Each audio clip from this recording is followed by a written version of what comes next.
ঈদের পরদিন থেকে শুরু হওয়া কঠোর বিধিনিষেধের আজ তৃতীয় দিন। শ্রমজীবী গরিব মানুষগুলোর জীবিকার সংকট, ব্যবসা বাণিজ্য থেকে শুরু করে সার্বিক অর্থনীতি ক্ষতির মুখে পড়লেও লক্ষ্য এই কঠোরতার উদ্দেশ্য সংক্রমণ নিয়ন্ত্রণ। তবে এই কঠোর বিধিনিষেধের মধ্যেও লক্ষ্য করা যাচ্ছে রাজধানীমুখী মানুষের উপচে পড়া ভিড়। স্বাস্থ্যমন্ত্রী বলছেন ঈদ যাত্রার কারণে সংক্রমণ 5 থেকে 6 গুণ বাড়বে। মন্ত্রী আরো জানাচ্ছেন আগামী বছরের শুরু নাগাদ দেশে সব মিলিয়ে 21 কোটি ডোজ টিকা আসবে।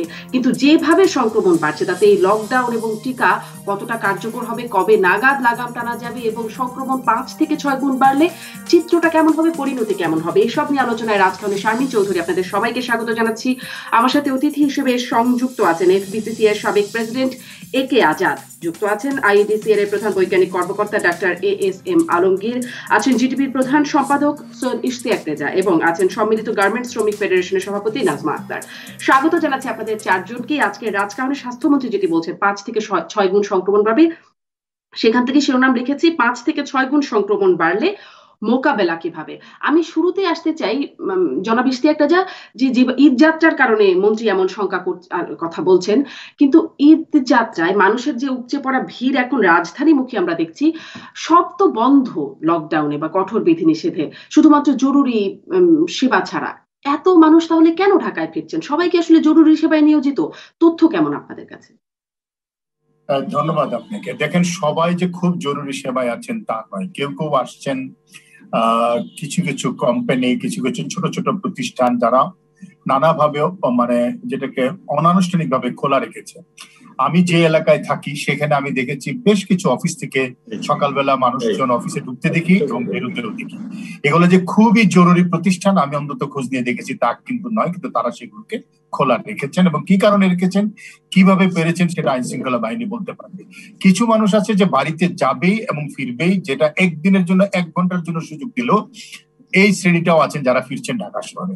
কিছু আছেন কোরবানির মাংস সংগ্রহ করতে গেছেন, কিছু আছেন কোরবানির মাংস সংগ্রহ করেছেন সেটা তারা পৌঁছে দিতে যাচ্ছেন, সেই শ্রেণীটাকে আমরা সবাই চিনি। ফলে যেটা হয়েছে যে আমাদের ব্যবস্থাপনার মধ্যে যত চেষ্টাই আমরা করি না কেন, কিছু মানুষকে কখনো আটকানো যাচ্ছে না।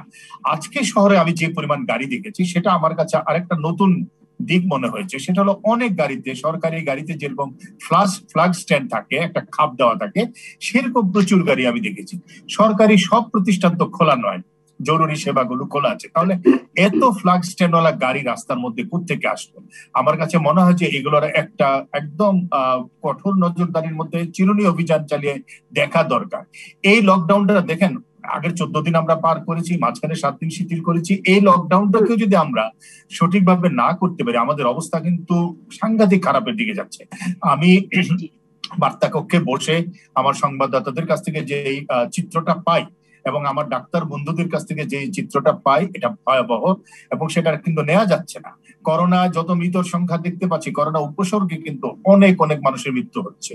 সবচেয়ে বড় কথা, প্রান্তিক জনগোষ্ঠীর ভেতরে ঘরে ঘরে জ্বর, তারা হয়তো পরীক্ষাই করা হচ্ছে না। এমনকি খুব দূরে যাওয়া লাগবে না আপনার, আপনি ধামরাইতে যান, আপনি সাটুরিয়াতে যান, আপনি আশুলিয়াতে যান, দেখবেন যে ঘরে ঘরে মানুষের জ্বর, তারা হয়তো অনেকে পরীক্ষা করছে না এবং পরীক্ষা করার মতো তাগিদ তাদের ভিতরে নেই।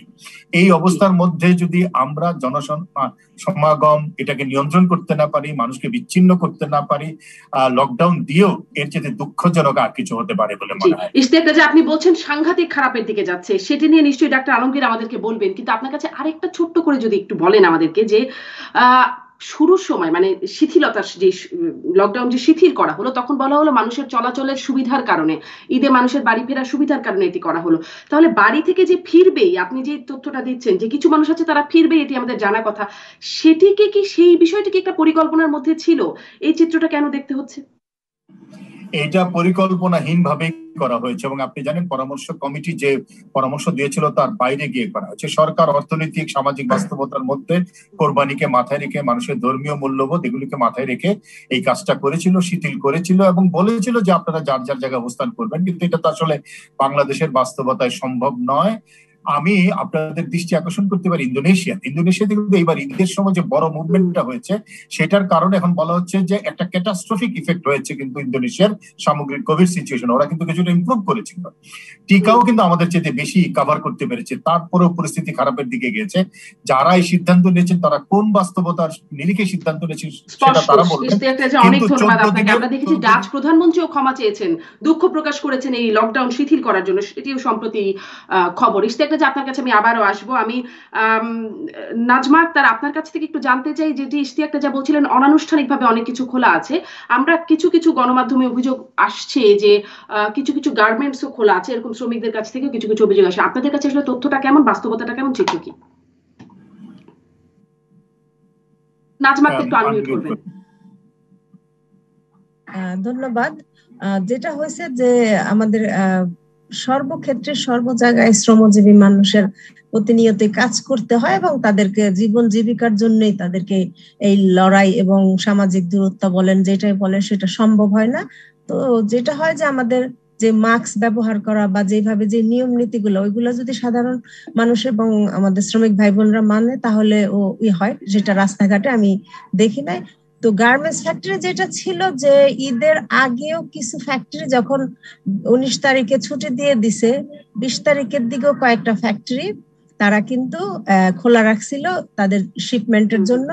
এবং যেহেতু আমরা দেখতেছি যে আমাদের ফ্যাক্টরি গুলা ঈদের সময় ছুটি দেওয়ার সময় কিন্তু মালিক পক্ষ বলেই দিছে যে অনেক ফ্যাক্টরি ধরেন তাদের ছুটিগুলা তো বিভিন্ন ভাবে তারা আলাপ আলোচনা করে নেগোসিয়েশন করে নেয়। তো সেইখানে কেউ 7 দিন 8 দিন 10 দিন যে ফ্যাক্টরিতে তারা শুক্রবারে কাজ করে বা 3 দিন সরকারি ছুটি মিলিয়ে। তো সেই ক্ষেত্রে ফ্যাক্টরি গুলাতে বলাই হয়েছে যে আমরা এই 27 তারিখ বা 28 তারিখ পর্যন্ত ফ্যাক্টরি খোলা থাকবে, বন্ধ থাকবে, পুনরায় আবার কাজ করতে হবে। আবার কোনো ফ্যাক্টরি বলা হয়েছে যে সরকার যদি লকডাউন দেয়, যদি সেটা আমাদের গার্মেন্টস শিল্পের আওতায় পড়ে তাহলে আমরা সেটা করব। তা আমরা ঈদের পরের দিনও যেহেতু ওই দিন শিথিল ছিল, বেশ কিছু ফ্যাক্টরি খোলা ছিল এবং তারা তাদের শিপমেন্টের জন্য শ্রমিকদের দিয়ে কাজ করানো হয়েছে। কিন্তু এখানে প্রশ্নটা হলো যে কাজ করানো হয়েছে, একটা উৎসব ছুটি যদি একটা শ্রমিক দিন কাজ করে তাহলে কিন্তু তার একদিন ছুটি এবং 2 দিনের পূর্ণ মজুরি দিতে হবে। সেইটা কতটুকু করছে, সেইটা মালিকরা কি করছে, এইটা কিন্তু আমাদের কাছে স্পষ্ট না। আমরা একটু জনাব একে আজাদের কাছ থেকে এই বিষয়টা শুনি। জনাব একে আজাদ, যে প্রশ্নটি নাজমা আক্তার করছেন যে একদিনের ছুটি এক্সট্রা এবং মজুরি 2 দিনের মজুরি, সেটি কতটুকু করলো, তার সাথে সাথে আমার যে প্রশ্ন সেটি হচ্ছে যে 27-28 তারিখের পর্যন্ত বন্ধ থাকবে, তারপর খুলে দেওয়া হবে গার্মেন্টস গুলোতে, এরকম একটা নির্দেশনার কথা যেটি জানা যাচ্ছে। নাজমা আক্তার বলছেন এরকমটা কেন, গার্মেন্টস মালিকদের তৎপরতা কেমন, এবং যে সংগঠনগুলো আছে, সংস্থাগুলো আছে, বিজিএমইএ, বিকেএমইএ, এফবিসিসিআই এর মতো, তাদের কাছ থেকে কি কোনো আসলে সুনির্দিষ্ট একটা নজরদারি, একটা তৎপরতা এখানে নেই? অবশ্যই নজরদারি আছে, কারণ গার্মেন্টস সেক্টর বা টেক্সটাইল বা নিট সেক্টর এটা তো দেশের আইনের বাইরে না। এটা দেশের এবার যে লকডাউন সরকার ঘোষণা করেছে এতে কোনো কলকারখানা চলতে পারবে না, শুধুমাত্র ঔষধ শিল্প এবং খাদ্য এগ্রিকালচার কিছু কিছু প্রোডাক্টের আর চামড়া শিল্প, 2-3টা শিল্পকে বাদ দিয়েছে, আর সমস্ত শিল্পই বন্ধ থাকবে। এবং নাজমা আক্তার কারেক্টলি বলেছেন কিছু ফ্যাক্টরি তাদের শ্রম আইন মেনে যদি শ্রমিকদের 2 দিনের একদিনের স্থলে 2 দিনের টাকা পরিশোধ করে তাহলে শ্রমিকরা কাজ করতে পারে, সেখানে কমপ্লায়েন্স ব্রেক হবে না। যদি কোনো ফ্যাক্টরি করে থাকে এবং যদি তার রেসপেক্টিভ ব্র্যান্ড জানতে পারে তাহলে এই ফ্যাক্টরিকে বাতিল করে দিবে। তো আমি নাজমা আক্তারের সাথে একমত, এখানে কমপ্লায়েন্স ব্রেক করার কোনো স্কোপ নেই, নাম্বার 1। নাম্বার 2, আপনি যেটা বলেছেন যে এখানে যেসব ফ্যাক্টরি চলছে তাদের কিন্তু বিজিএমই বা বিকেএমই বা টেক্সটাইল অ্যাসোসিয়েশন কোন কন্ট্রোল আছে কিনা, অবশ্যই। এর মধ্যে সরকারের বিভিন্ন প্রতিনিধির কাছে নেতৃবৃন্দ দেখা করেছেন, তারা বোঝাতে চেষ্টা করেছেন যে রপ্তানিমুখী শিল্পটা টোটালি অন্য যে কোনো ডোমেস্টিক ইন্ডাস্ট্রির চেয়ে একটু ভিন্ন প্রকৃতির। কারণ এখানে অনেক সিজনাল প্রোডাক্ট থাকে। আমেরিকা বা ইউরোপ বা অন্য কানাডা যে কোনো দেশে যায়, ওই কোন সপ্তাহে কোন মালটা তাদের স্টোর উঠবে এটা তাদের আগের থেকেই ডিসিশন নেওয়া থাকে। যদি আমরা 2 সপ্তাহের মতন বন্ধ থাকে নর্মাল লকডাউন, এক সপ্তাহ 19 তারিখ থেকে সমস্ত ফ্যাক্টরিগুলো বন্ধ হয়ে গেছে। তো 3 সপ্তাহ যদি বন্ধ থাকে, 5 তারিখে বৃহস্পতিবার, 6 তারিখে শুক্রবার, তো 6 তারিখে যদি ওয়ার্কাররা আসা শুরু করে তাহলে 7 তারিখের আগে কেউ কাজ করতে পারবে না। তাহলে 19 থেকে 7 দিন, এতদিন পর্যন্ত কোনো ফ্যাক্টরি অ্যাকচুয়ালি অ্যাফোর্ড করতে পারবে না যে পণ্য তার রেডি আছে এক্সপোর্টের জন্য, সেই পণ্য যদি না পাঠাতে পারে তাহলে এটা কিন্তু ক্যান্সেল হয়ে যাবে।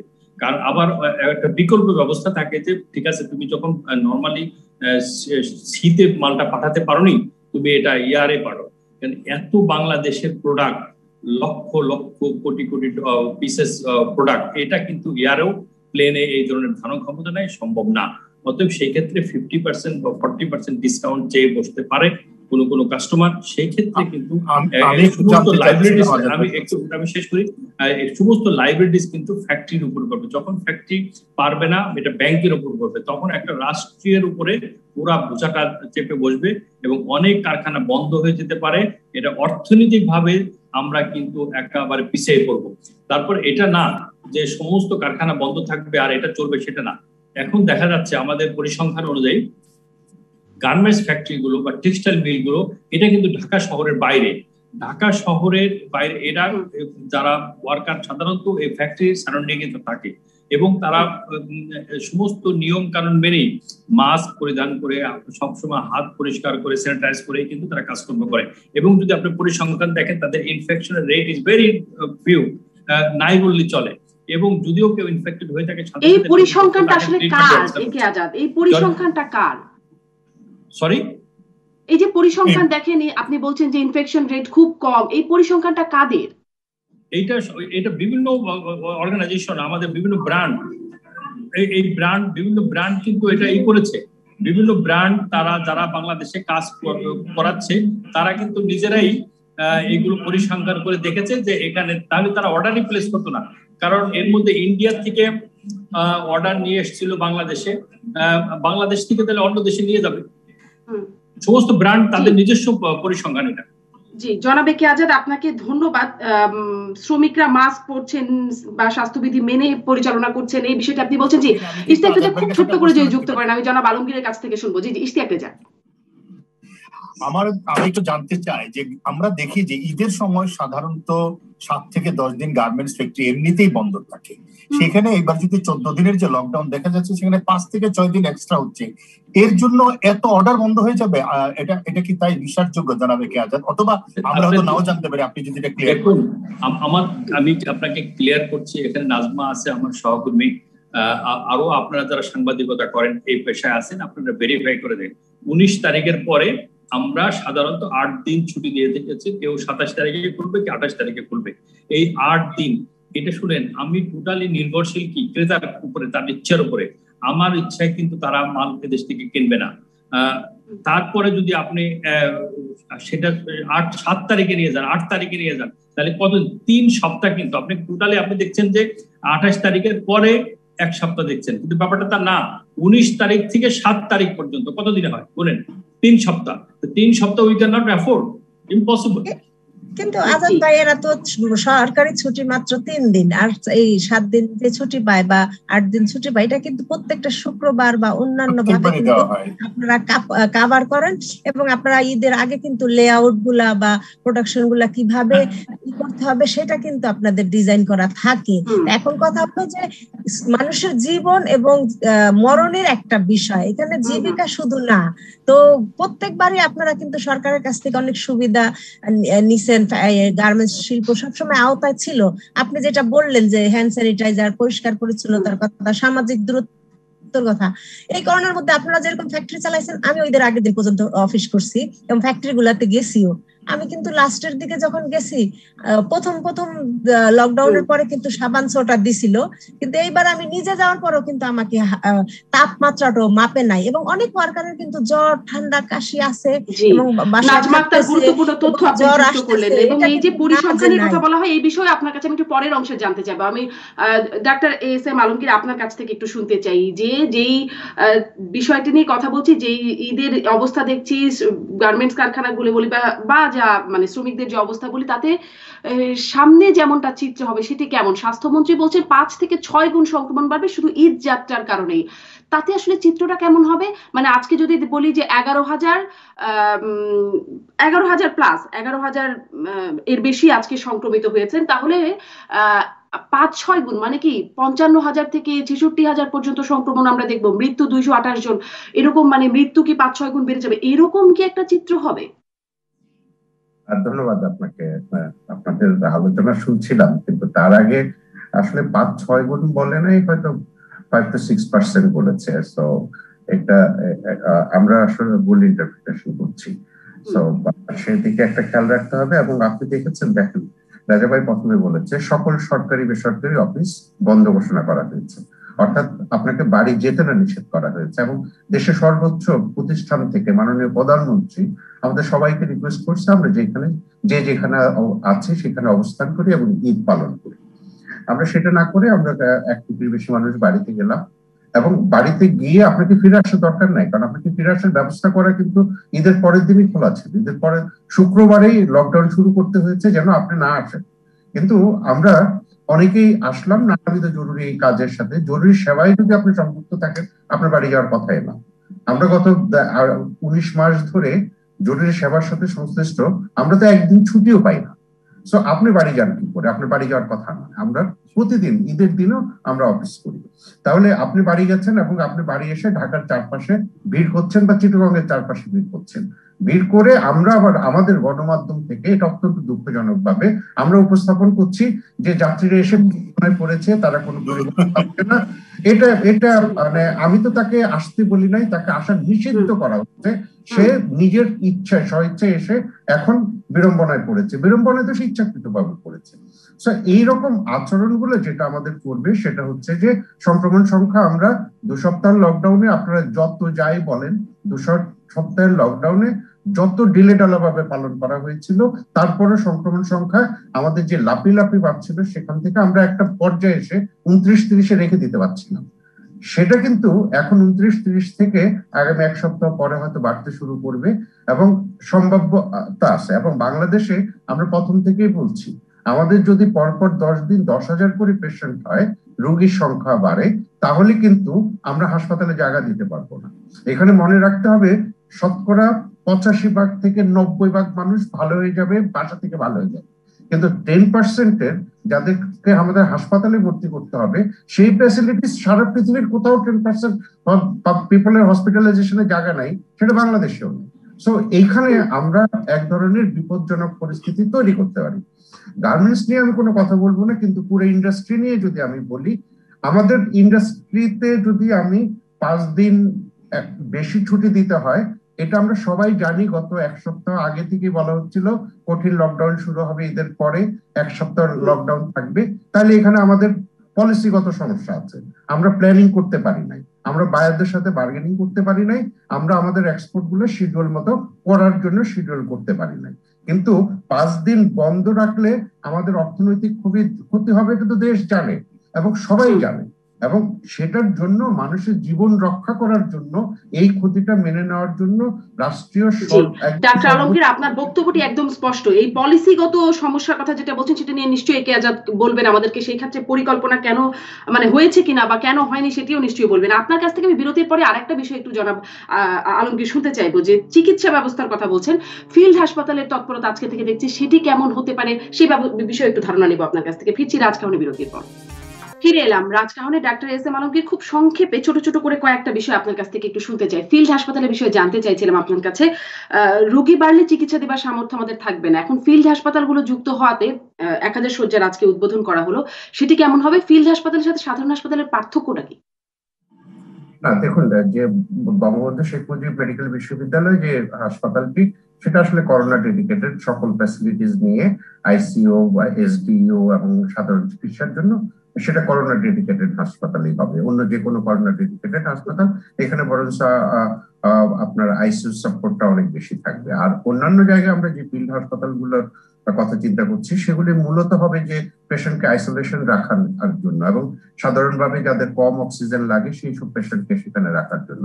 এখানে একটা বড় প্রবলেম, আমি আপনাদের প্রোগ্রামও আগে বলেছি যে আমাদের এরকম অনেকেই আছে আক্রান্ত হচ্ছেন যাদের বাড়িতে কোনোভাবে আইসোলেটেড রাখা সম্ভব না। এই পেশেন্ট গুলো যদি বাড়িতে থাকে তাদের বাড়ির সকল সদস্য আইসোলেটেড হয়ে যায়। তো সেই রকম পেশেন্টদের ক্ষেত্রে এইরকম ফিল্ড হসপিটাল গুলো আমাদের জরুরি কাজে দিবে, এবং সেই জন্যই আসলে এগুলি পরিকল্পনা করা হয়েছে। ডাক্তার আলমগীর, সেক্ষেত্রে রাজধানীতে আমরা শুনছি ফিল্ড হাসপাতালগুলো হবে, কিন্তু গ্রামেই তো আবার স্বাস্থ্যমন্ত্রী বলছেন 75% রোগী হচ্ছে গ্রামে, তাহলে কি গ্রামে এই হাসপাতালের প্রয়োজনীয়তা আরো বেশি না?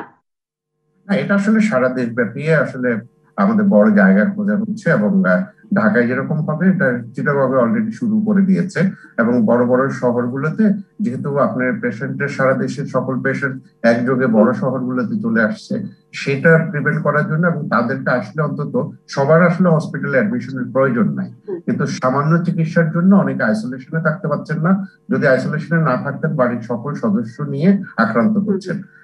ডাক্তার আলমগীর, আমরা ভারতেও আমাদের চাইতে অনেক খারাপ পরিণতি দেখেছি, তারা আসলে কি করে নিয়ন্ত্রণে আনলো? আজকে মানে এখন দেখছি 2.4% মাত্র তাদের সংক্রমণ।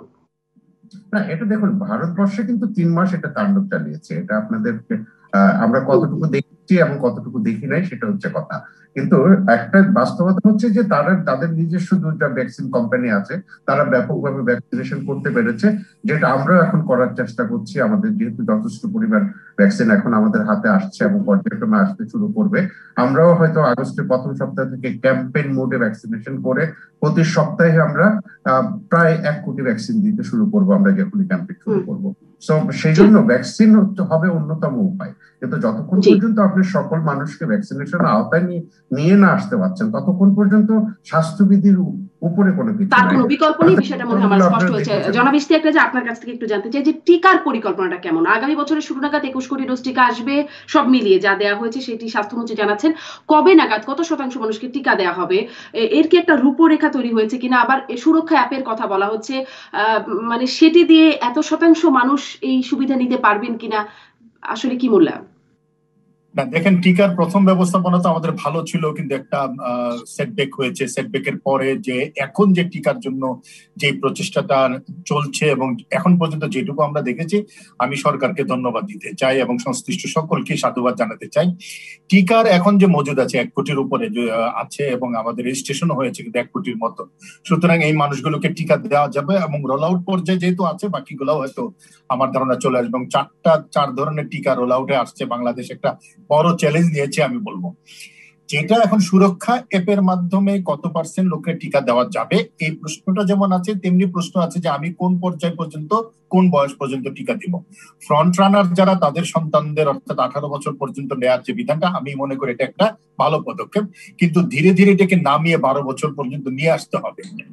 না নিয়ে আসলে আপনার সোশিও ইকোনমিক ইম্প্যাক্ট অনেক অনেক বড় হয়ে যাবে। আপনিও তো টিকা কভার করবেন, কিন্তু এট দ্য সেম টাইম কিন্তু পেরিফেরি ইম্প্যাক্ট অনেক বেড়ে যাবে। যেমন আপনি স্কুল কলেজ করতে দেরি হবে, আপনার লেখাপড়া চালানো, এবং যেটা হলো কমিউনিটি ট্রান্সমিসিবিলিটি যেটাকে বলে, সেটাকে একেবারে রাশ টেনে ধরতে পারবেন না। এই সমস্ত চিন্তা করলে দ্রুততার সাথে টিকা দিতে হবে। আইডি কার্ডটা নিয়ে উপস্থিত হলে একটা সিএনজি ড্রাইভার জন্য টিকাটা পায়, আমি মনে করি যে সেই পর্যায়ে আমাদের সক্ষমতাটাকে নিয়ে যেতে হবে, আন্তরিকতাটাকে নিয়ে যেতে হবে, উদ্যমটাকে সে জায়গায় নিতে হবে। অনেক ধন্যবাদ জনাব ইশতিয়াক রাজা, অনেক ধন্যবাদ আপনাকে। নাজমা আক্তার, শ্রমিকদের মধ্যে টিকা নেবার প্রবণতাটা কেমন? আমরা গার্মেন্টস শ্রমিকদের টিকা দেবার কার্যক্রম গাজীপুরে দেখেছি যে রেজিস্ট্রেশন ছাড়াই টিকা দেওয়া হচ্ছে। শ্রমিকদের মধ্যে এখন প্রবণতাটা কেমন? আর সাথে সাথে একটু যেই পরিসংখ্যানটার কথা আমরা শুনি সবসময়, জনাব একে আজাদও বলছিলেন যে গার্মেন্টস শ্রমিকদের মধ্যে সংক্রমণের হার কম, এই বিষয়টা নিয়েও আপনি একটু বলবেন। ধন্যবাদ। আসলে শ্রমিকদের টিকা দেওয়ার উৎসাহ আছে, এবং একটা তাদের জটিলতা থাকে যে অনলাইন রেজিস্ট্রেশনটা, সেটাও আমাদের সংগঠন থেকে আমরা সহযোগিতা করতেছি। অনেকে টিকার ডেট পেয়েও গেছেন, কিন্তু আজাদ ভাই যেটা বললো যে গার্মেন্টস ওয়ার্কারদের মধ্যে সংক্রমণের ইয়াটা কম, এটা একটু কমের কারণ কি আমি অন্যভাবে নিয়েন না, আমি তো এই দেশেরই নাগরিক, আমি শুধু শ্রমিকদের পক্ষে না, আমি ইন্ডাস্ট্রি সবকিছু মিলাই আমাকে বলতে হবে বাংলাদেশের গার্মেন্টস শ্রমিকদের পেশাগত বিধি বা অকুপেশনাল হেলথ এন্ড সেফটির একটা বড় জায়গায় হলো তারা কর্মক্ষেত্রে সবসময় মাস্ক পরবে এবং আপনি যদি আশুলিয়া, গাজীপুর বা নারায়ণগঞ্জের শিল্প এলাকাগুলোতে যান, সেখানে কিন্তু সবসময় শ্রমিকরা মাস্ক পরে থাকে। এইটা আমাদের একটা বড় মানে শ্রমিকদের বড় একটা সচেতনতা, এবং তারা যতটুকু পারে মাস্ক পরার চেষ্টা করে। হ্যাঁ, কারণ এটার জন্য মাস্ক সবসময় পরে। এটা আপনি ঢাকাতে দেখবেন না, কারণ সকালবেলা আমি বাইরে গেছি, বরং আমি একজনকে মাস্ক পরার কথা বলাতে উল্টো আমি মহিলা মানুষ দিকে আমার ধমকাইছে, আমি পরে আর কি করবো, চলে আসছি। তো এটা হয়েছে, কিন্তু আমাদের এখন 4টা ফ্যাক্টরিতে একটা এক্সাম্পল বা মডেল করছে, এইটা হবে না। আমাদের আসলে সব ফ্যাক্টরি গুলাতেই টিকা কিন্তু সাধারণত সচেতন মানুষ, শিক্ষিত মানুষ এবং ধনী মানুষরাই বেশি নিছে, গরিব মানুষদের সেই সুযোগটা বা ইয়েটা ওই যেটা ইস্তেক ভাই বললো যে এই অনলাইন রেজিস্ট্রেশনে শিথিল করতে হবে কিছু ব্যবস্থাগুলা। আর এখানে ওয়ার্কারদের মধ্যে যে করোনা হয় না এটা বলা যাবে না, কারণ ইতিমধ্যে যে গত লকডাউনের আগে অনেক যাদের বয়স 30, 35, 40-এর মধ্যে তাদের কিন্তু এই সিমটম অনেক দেখা গেছে। এখন শুধু আমাদের এই ইয়েটা কিন্তু এই আমাদের আমি বিশেষ করে আজাদ ভাই যেখানে আছে একজন বিশিষ্ট শিল্পপতি, সরকার অনেকভাবে চেষ্টা করতেছে, আপনারা মালিকরাও এই টিকাগুলা আনার জন্য অর্থনৈতিক যে সহযোগিতাগুলা এইটাও আপনারা নিশ্চয়ই। আমি এই বিষয়টাও একে আজাদকে যুক্ত করে জিজ্ঞাসা করব। নাজমা আক্তার, এই যে বন্ধ থাকবে, একটু আরেক লাইনে যদি একটু আপনি এটি বলেন যে সামনে যে সময়টা বন্ধ থাকবে, আপনাদের কি বেতন ভাতা নিয়ে কোনো শঙ্কা চিন্তা ইত্যাদি আছে? বিপদের সময় মালিকরা সরকারের সহযোগিতা করবে, কিভাবে দেশে আরো বেশি টিকা আনা যায়, কিভাবে শ্রমিকদেরকে দেওয়া যায়। এটা শুধু গার্মেন্টস শিল্প না, কারণ বাংলাদেশের অর্থনীতিতে খুবই প্রভাব পড়তেছে এবং লকডাউনে গার্মেন্টসও পড়বে, আমরা সেটা অস্বীকার করতেছি না। এখানে আপনাকে অনেক অনেক ধন্যবাদ, আপনাকে ধন্যবাদ আমাদের সঙ্গে যুক্ত হবার জন্য। ধন্যবাদ নাজমা আক্তার, আপনি ছিলেন আমাদের সাথে। আমি জনাব একে আজাদ সেই বিষয়টা বলবে কিনা, মালিকরা আসলে কি করছে, মানে গার্মেন্টস শ্রমিক সহ সকল শিল্প কারখানার শ্রমিকদের এই টিকার আওতায় আনার জন্য এই উদ্যোগটা মালিকরা নিতে পারে কিনা। আরো একটা প্রশ্ন তো ছিলই যে মালিকদের বা গার্মেন্টস শিল্প কারখানা সহ রপ্তানিমুখী শিল্প কারখানার কোনো বিকল্প পরিকল্পনা, পলিসিগত যে সমস্যার কথা জনাব আলমগীর বলছিলেন, ডাক্তার আলমগীর বলছিলেন, এই বিষয়গুলো আমি আপনার কাছে একটা বিরতির পর থেকে শুনি, তাহলে একটু ভালো মতো শুনতে পারবো। ফিরছি রাজকাহন একটা বিরতির পর। ফিরে এলাম জিপিএইচি সাথে রাজকাহনে। জনাব একে আজাদ, আপনার কাছে প্রশ্ন রেখে গিয়েছিলাম, একটা শুধু মন্তব্য একটু শুনিয়ে দিই আপনাকে। সিদ্দিকুর রহমান বলছেন আজকেও কিন্তু অনেক কারখানা খোলা আছে। আর সাথে সাথে আগে যে প্রশ্নটি করছিলাম যে টিকা আনবার ক্ষেত্রে কারখানা মালিক, গার্মেন্টস সহ অন্যান্য শিল্প কারখানা মালিকরা ভূমিকা রাখতে পারেন কিনা? অবশ্যই, যদি সরকার আমাদেরকে অনুমতি দেয় আমরা কিন্তু আমাদের মতন করে বিভিন্ন দেশের সাথে চুক্তি করে নিয়ে আসতে পারি। It's a good proposal, but কিন্তু গভর্নমেন্ট এই ব্যাপারটা পুরো নিজেরাই নিয়ন্ত্রণ করছে, যার কারণে আমাদের কোনো যদি সরকার মনে করে যে আমাদের কোনো কাজে লাগাবে, আমাদের কিন্তু অনেক লবিং আছে বিভিন্ন দেশে যাদের সাথে আমরা ব্যবসা করি, তাদেরকে মাধ্যমে কিন্তু আমরা অনেক ভ্যাকসিনের জোগাড় করতে পারবো বলে আমার বিশ্বাস। তো যেহেতু স্বপ্রণোদিত ভাবে করতে পারেন না, মানে গভর্নমেন্টকে বলতে হবে তারপরেই করতে পারবেন? না না, এটা তো গভর্নমেন্ট টোটালি কন্ট্রোল করছে। গভর্নমেন্ট কিন্তু কোনো সেক্টরকেই, কোনো হসপিটাল, কোনো ফার্মাসিউটিক্যাল কাউকে কিন্তু অ্যালাউ করে নেই যেটা আমদানি করার মতন করার জন্য। এটা টোটাল সরকার নিজে নিয়ন্ত্রণ করছে, সেই কারণে কোনো প্রাইভেট সেক্টরের পক্ষে সম্ভব না এটা ব্যক্তিগতভাবে এটা আমদানি করানো। জি, আর একটা বিষয় যেটি বলা হচ্ছিল যে পলিসিগতভাবে, যেটি জনাব এএসএম আলমগীর, ডাক্তার আলমগীরও বলছিলেন যে পলিসিগত সমস্যা, আপনারা কোনো বিকল্প পরিকল্পনা করেছেন নাকি আসলে সরকারের সাথে একটা দেন দরবার বা তৎপরতা চালিয়ে যাবেন গার্মেন্টস কারখানাগুলো খুলে দেবার জন্য বা শিল্প কারখানাগুলো খুলে দেবার জন্য?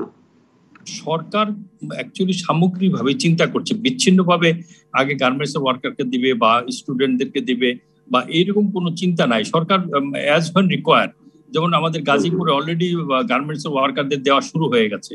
আমরা আমাদের ওয়ার্কারদেরকে খুবই মোটিভেটেড করেছি, ভ্যাকসিন নেওয়ার সাথে সাথে কিন্তু তারা নেবে, তারা আগ্রহী। কিন্তু ভ্যাকসিনের মাননীয় মন্ত্রী, স্বাস্থ্যমন্ত্রী গতকালকে বলেছেন যে উনি মাসে 1 কোটি ভ্যাকসিনের জোগাড় করে ফেলেছেন, এই ধরনের মাসে দেবেন।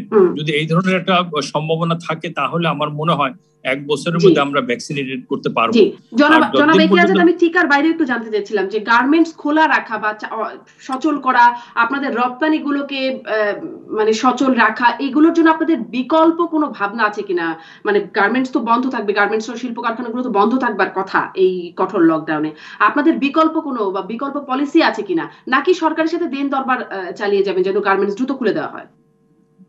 না, আমরা সরকারকে বোঝানোর চেষ্টা করছি যে লকডাউন যেভাবে চলছে, যেটা ইশতিয়াক রেজা সাহেব শুরুতেই কিন্তু বলেছেন যে লকডাউন যেভাবে পালন করার কথা ছিল, যে কঠোরতা অবলম্বন করার কথা ছিল, সেভাবে হচ্ছে না। আজকেও আমি রাস্তায় দেখেছি বিভিন্ন বাজার ওপেন, কোনো মাস্ক নাই কারো কাছে, দু একজনের কাছে যদি মাস্ক থেকে থাকে সেটা সে ব্যবহার করছে না, সেটা সে মুখের এক পাশে রেখে দিয়েছে। আর 95% লোকের কাছে কোনো মাস্ক নাই।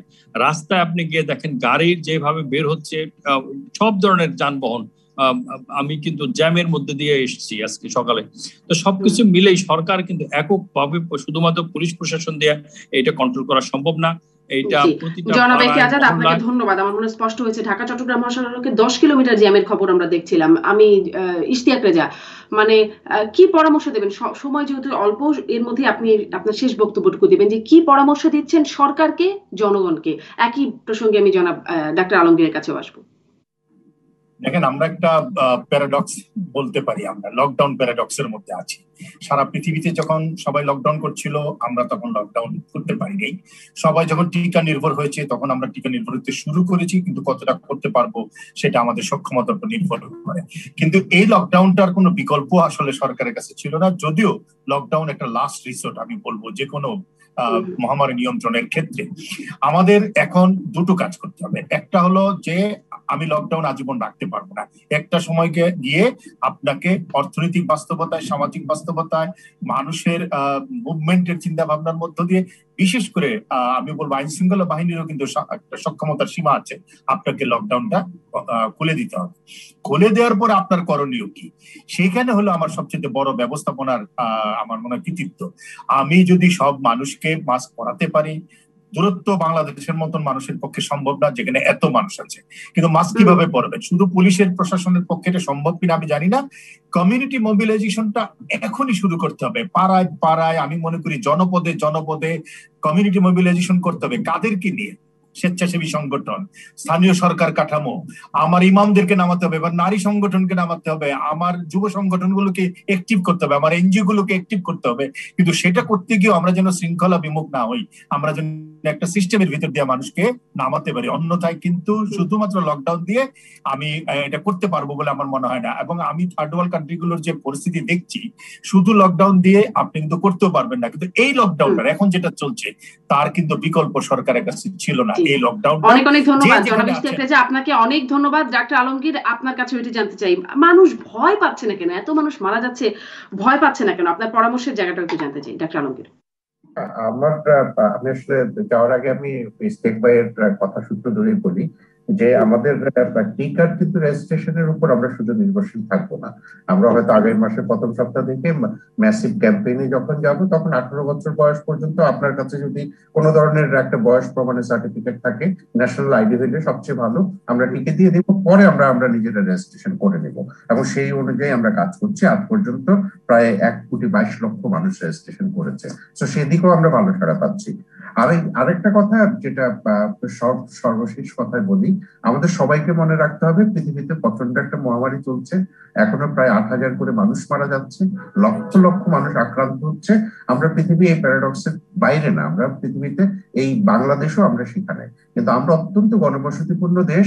এই জন্য এই যে জনবিচ্ছিন্নকরণ, যেটা অর্থাৎ আপনাকে ঘরে রাখার যে পরিকল্পনা, সেই জন্য লকডাউন দেওয়া, সরকার কিন্তু তার প্রচন্ড অর্থনৈতিক ক্ষতি স্বীকার করেও এটা করছে, কারণ সংক্রমণ সংখ্যা আমাদের কমাতে হবে, নইলে আমরা একটা হজবরল অবস্থার মধ্যে পড়ে যাব, প্রচুর মানুষ মারা যাবে। তো আমার সবার প্রতি করজোড়ে অনুরোধ যে এই সময়টা ঘরে থাকুন, অত্যন্ত যদি প্রয়োজন হয়, জরুরি হয়, ঘরের বাইরে গেলে অবশ্যই মাস্ক পরতে হবে, এবং আপনাকে বারে বারে সাবান পানি দিয়ে হাত ধুয়ে নিতে হবে।